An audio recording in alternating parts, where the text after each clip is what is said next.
दुनिया के सबसे अमीर आदमी एलॉन मस्क और अमेरिका के सबसे ताकतवर राष्ट्रपति डोनाल्ड ट्रंप एक वक्त दोस्त थे, लेकिन अब उनके बीच जंग छिड़ चुकी है।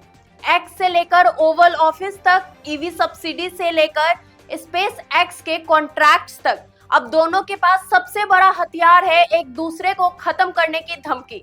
सवाल है, इस लड़ाई की असली वजह क्या है और इससे दुनिया की टेक्नोलॉजी और राजनीति पर क्या असर पड़ेगा।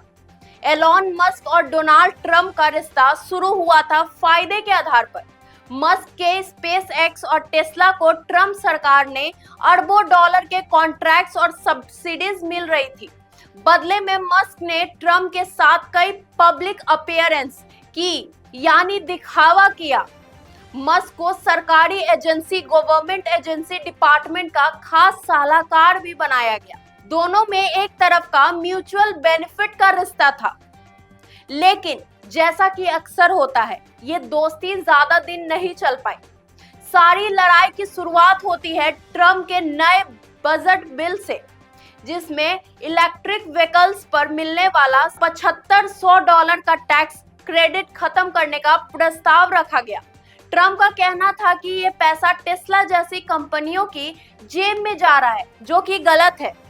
एलॉन मस्क ने इस बिल को खुलकर आलोचना की। उन्होंने इसे जनता के पैसे की बर्बादी कहा और आरोप लगाया कि ये बिल रातों रात पास किया गया ताकि बहस ना हो सके, और यहाँ से शुरू हुआ दोनों के बीच खुला टकराव। मस्क के बयान के बाद ट्रंप भड़के। उन्होंने प्रेस कॉन्फ्रेंस में कहा, मस्क को सब पता था, अब जब ईवी सब्सिडी खतरे में है तब उन्हें दिक्कत हो रही है। इसके बाद ट्रंप ने सबसे बड़ी धमकी दी, एलॉन मस्क के सरकारी कॉन्ट्रैक्ट्स और सब्सिडीज खत्म कर दूंगा।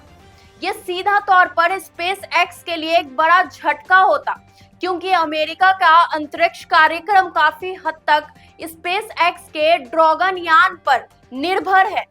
मस्क ने पलटवार करते हुए ट्रंप पर पर्सनल अटैक्स किया। ट्रंप का नाम एप्स्टीन केस से जुड़ी फाइल्स में है और महाभियोग की मांग कर डाली।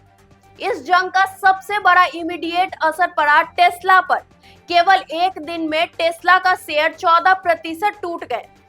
152 बिलियन का नुकसान हुआ। मस्क की संपत्ति 27 बिलियन घट गई। जेपी मॉर्गन के अनुसार नए ईवी टैक्स क्रेडिट खत्म होने से टेस्ला को हर साल लगभग 1.2 बिलियन का नुकसान हो सकता है। अब इस लड़ाई ने नया मोड़ ले लिया है।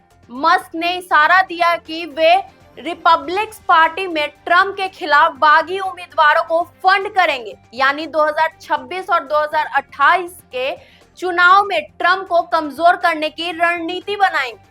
ट्रंप भी पीछे नहीं हटे। उन्होंने कहा, गवर्नमेंट एफिशिएंसी डिपार्टमेंट में मस्क के करीबी लोगों के कॉन्ट्रैक्ट्स और ऑडिट्स को दोबारा खोला जाएगा। अब ये सिर्फ ईवी सब्सिडी का मुद्दा नहीं रह गया, यह एक पावर का मुद्दा हो गया है। अब सवाल ये है, आगे क्या होगा? क्या ट्रंप सच में स्पेस एक्स के कॉन्ट्रैक्ट्स को रोक सकते हैं? और क्या इसका असर यूएस इकोनॉमी और ग्लोबल टेक पर पड़ेगा? एक बात तो साफ है, जब दुनिया के सबसे अमीर इंसान और सबसे ताकतवर नेता भिड़ते हैं तो असर केवल इन दोनों तक सीमित नहीं रहता, पूरी दुनिया इसकी गूंज महसूस करती है। क्या हम आने वाले महीनों में इस लड़ाई को और तेज होते देखेंगे या फिर कोई नया समझौता होगा? आपके इस पे क्या विचार है? क्या मस्क सही है या ट्रंप? क्या इस तरह ईवी सब्सिडी खत्म होनी चाहिए? नीचे दिए कमेंट में अपने विचार को जरूर साझा करें, और अगर आपको ये वीडियो पसंद आई हो तो चैनल को लाइक, शेयर, सब्सक्राइब करना बिल्कुल ना भूलें। तब तक के लिए धन्यवाद।